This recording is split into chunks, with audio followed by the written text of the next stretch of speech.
Number one buzzers pala talaga to guys, nila Ilyas. Ayan no. Ayan, kasi hindi lang po si Ilyas yung kanyang tinitira. Ayan, pati rin po si Ma'am Abigail. Pati siguro guys, si Apollo, hindi rin pinapalagpas nito eh. Ayan. So, ito oh. Ayan, gusto niya mag-issue na naman si Ilyas mga kagil. Yan po yung gusto niyang ipalabas eh. Kasi dito, ayan oh. So, meron siyang picture na ina-post si Ilyas at kasama po si Ma'am Tere Mariano. Ayan, si Ma'am Tere Mariano mga kiyo, siya po yung producer ni Ilyas sa Canada. Yan, siya po yung may-ari ng Broadway Event Production mga kiyo. Si Ma'am Tere. Ayan. So ngayon, nililink na naman niya kay Ilyas. Naku po, aray ko. Ayan, yung problema, syempre, kilala natin. Maraming nakakilala. Siguro siya, hindi niya kilala mga kiyo, si Ma'am Tere Mariano na isa po siya sa producer ni Ilyas sa Canada. At siya po yung may-ari ng Broadway mga kiyo. Yan, tapos gusto niya pang gusto niya pang kiling ng dalawa na to. Ayun no, porque ba't naakbayan po si Ilyas. Alam mo si Ilyas kasi napaka-sweet yan. Yan, kahit sino naman, di ba? Yan. So, sa gig nga, sinasabakan yan, di ba? So, dinodon sulbeta nga. O, di ba ngayon, akbay lang, gagawan mo na kaagad ng issue. Yan. Sabi pa niya dito guys, may nanalo na. So, anong ibig sabihin? So, alam nyo guys, yung mga ganitong galawan, kung hindi ka talaga bago sa social media, ay, kung bago ka talaga sa social media, ay maniniwala ka talaga, mga kyo. Pero alam nyo po, syempre, itong tao na to, alam ko, gusto rin itong kumita sa pamamagitan ng pag-post ng mga ganyan. Kasi may income yan guys, may income yung mga ganyan sa Facebook. Kahit litrato lang yan, ay merong earnings yan.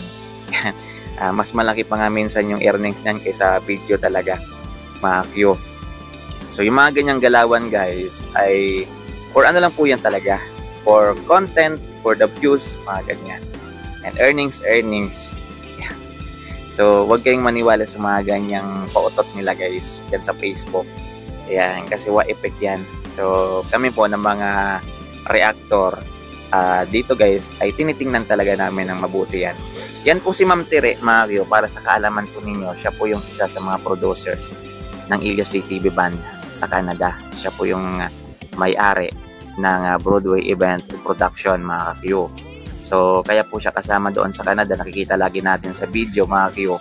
Sila ni Ma'am Odessa, kasi silang dalawa po talaga yung nag-produce ng concert na yan nila Ilyas doon sa Canada. So, natural lang po talaga nakasama sila palagi kasi sila po yung producer.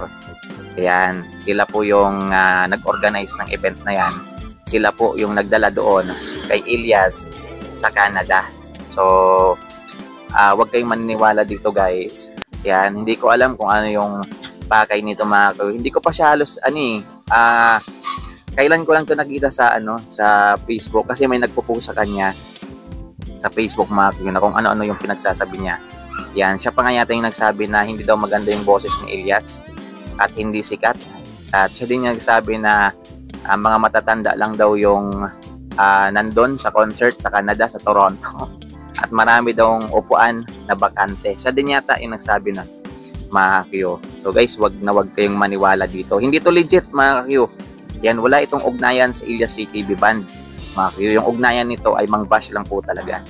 Yan lang po yung papel niya. At hindi po yan pinapansin nila Ilyas. Yan, hindi po yan pinapansin nila Ilyas, Ma'am Abigail at ng banda guys. Kasi useless, pag pinansin mo yan, yan, mas sisikat pa yan mga kayo, kikita pa yan. So yung kumapansin lang dito mga kayo, ay yung mga mga supporters din ni Ilyas sa Facebook. Yan, yung mga vlogger din ni Ilyas sa Facebook. Yan, so kung ano yung ginagawa niya guys, binabalik din sa kanya. Yan, nire-rebat lang sa kanya yung mga ginagawa niya sa banda.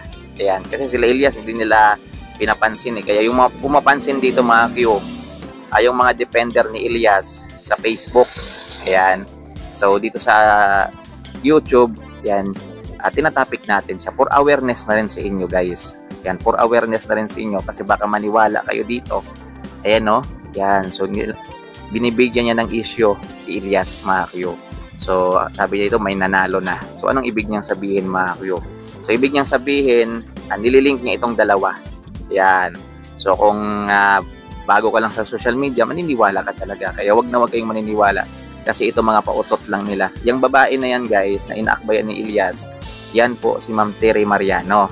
Producer po yan ni Ilyas sa Canada. Kaya wala po tayong dapat ikabahala. Yan. So, tinakbayan lang si ni Ilyas kasi alam nyo naman si Ilyas guys, napaka-sweet niyan kahit kanino naman, mapalalaki, mapababae. Yan. So, napaka-sweet yan at walang meaning yan mga Q. Yan, walang meaning yan. Trabaho lang po yung pinunta nila doon sa Toronto, sa Canada, mga Q. So, nauna silang tumugtog sa Toronto. Yan, Calgary, Edmonton, yan, Montreal. Sunod nila mga Q. So, yun. Maraming salamat. Huwag kayong maniwala dyan, guys, sa mga ganyang post sa Facebook. Marami sila sa Facebook. Yan. So, tayo, pinupost lang natin to for awareness na rin kasi ayaw nating masira si Ilyas TV. Ayaw nating sirain lang sila ng basta-basta ng mga kung sino-sino lang dyan.